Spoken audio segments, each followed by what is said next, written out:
Welcome to Section 420, Talkin Yankees, the podcast. Well, the Yankees with another blockbuster offseason move. This is coming on the heels of the blockbuster deal to Ahmad Rosario for 1 year, $2.5 million. This one almost as good, 1 year, $2 million for another player to bring back yet again from the 2025 roster, and that's one Paul Blackburn, the scrub out of the bullpen, the former Met, who is pretty much the mop-up guy. Well, the Yankees bringing him back for some more mop-up duty for 2026. So take a look at the very underwhelming signing, as the Yankees have had, you would say, maybe overall not the excitable offseason that a lot of fans are hoping for. And again, we're still waiting on news of what's going to happen with Cody Bellinger. Other teams making some noise as well, mainly with the Boston Red Sox bringing in Wilson Contreras, making a trade with the Cardinals, so they upgrade. And again, we've seen other teams in the AL East upgrade, such as the Orioles, Red Sox, Toronto. Seemingly the only team that seems to be standing pat is the New York Yankees, as frustrations from the fans grow. So look at the whole deal and kind of why I believe they are bringing them back. I mean, obviously it's have to be a rocket science to see why, but nevertheless, we'll look at the deal as well as some other news around baseball. But before we get started, make sure you subscribe to this podcast. Section 420 Talkin Yankees, the podcast, wherever you get your favorite podcast. And there's also a YouTube version of the show. To go to YouTube, search for Section 420 Talkin Yankees, and subscribe there as well. So Cashman, we've seen him bring back some guys, mainly out of the bullpen from the 2025 season. That's Tim Hill, Ryan Yarbrough, which I guess those two, I think that's something you would agree with. We've seen him say goodbye to a lot of guys, such as the Ian Hamiltons of the world, the Loizagas of the world, the Mark Leiters of the world, and those have gone elsewhere. Loizaga right now, obviously, no suitors for him yet, coming off another injury-plagued season where, again, really pretty much gave you nothing. Other than that, pretty much Cashman's been kind of just tinkering around the bullpen and not really making the big move or the big trade that everyone was hoping for. And this time, bringing back Paul Blackburn, who the Yankees picked up last season off the scrap heap. And again, he was just a mop-up guy. And I know people saying, well, who cares? And why would you bring him back? At the end of the day, you also do need some guys out of the bullpen. You can't use your high leverage guys every day. And you needed someone like a Paul Blackburn, who, if you're up by 10 or losing by 5, and you're pretty much going to mail the rest of the game in, you need someone to eat up some innings there. And I guess you could pick him or pick anyone else. I mean, you could try to maybe bring Mark Leiter back, but I don't know, for whatever reason, it almost really doesn't make a difference. I guess, whatever, for some reason, they had to have interest in bringing Paul Blackburn back. We saw him for, an entire 8 games last season, pitched one of the postseason games. Again, that was the game 1 blowout where he had to he had to basically leave him in there to get knocked around, give up a couple more runs there. So that's just basically what he is at this point. He's just basically a scrub guy, and I guess you kind of need this now.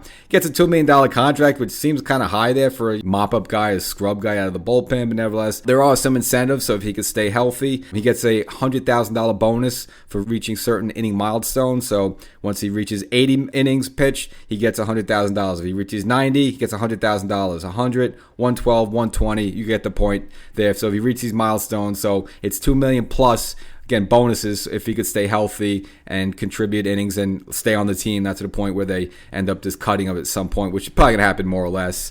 And unfortunately, Blackburn, been a lot of injuries for him lately. Last offseason, had a procedure to, remove some fluid from his back. Started the season with the A's, ended up getting cut. The Mets picked him up for a while, gave them nothing, ended up getting cut from the Mets, and I guess the Yankees picked him up off the scrap heap. Appeared in 8 games and pitched to a ERA of 5.28. And overall, if you want to look at his entire 2025 season, which includes the A's, the Mets, and the Yankees, a record of 0-3.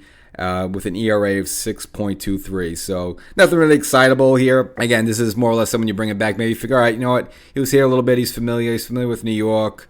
Maybe Cashman sees some stuff with his swing and miss ability and his whiff ability. That seems to be what they're aiming at lately with these stats on these pitches. Not really necessarily the ERA, but what's their swing and miss ability and then stuff like that. So maybe they figure, now that he's been more than a season removed from the back procedure, maybe they'll be healthy. Who knows? Took a bit of a flyer on Devin Williams, who came to the Yankees with some trouble back issues. Now, he didn't really have a back issue with the Yankees last season, but the problem was he just wasn't the same pitching, wasn't as effective. So they kind of rolled the dice a little bit, kind of blew up in their face, and I guess they're rolling the dice at a much cheaper level here. And obviously not giving up anything. This is a straight free agency signing. And again, what's the big deal? If he falls on his face, he stinks. You guys cut him anytime. And get $2 million for the New York Yankees is not exactly a big deal there. Even though Hal Steinbrenner seems like he's penny pinching a little bit lately, but this is a guy he's going to bring in, and I don't expect him to go the whole season. I could be wrong, but again, you do need some guys to eat up some unimportant innings. So Paul Blackburn is that guy.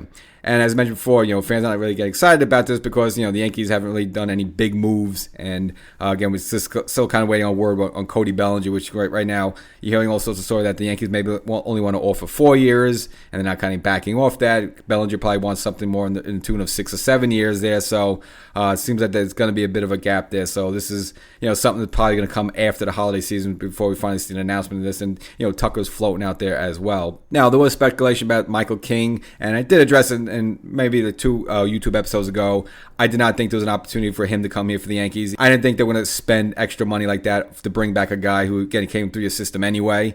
And again, where are you going to put King? You already have your rotation kind of filled out. Unless you're talking about maybe you feel like maybe you can move on from Luis Gil. You're going to trade him and package away with maybe Jazz and some sort of deal. Okay, other than that, I mean, the starting rotation is pretty much set. At some point, Cole's going to come back. I know Rondon's not going to be there at the very start of the season, but you're not going to wait too long. And then it's like, all right, you have Cam Schlitter there. You have Max Fried. And I don't think Michael King was going to go back to the bullpen.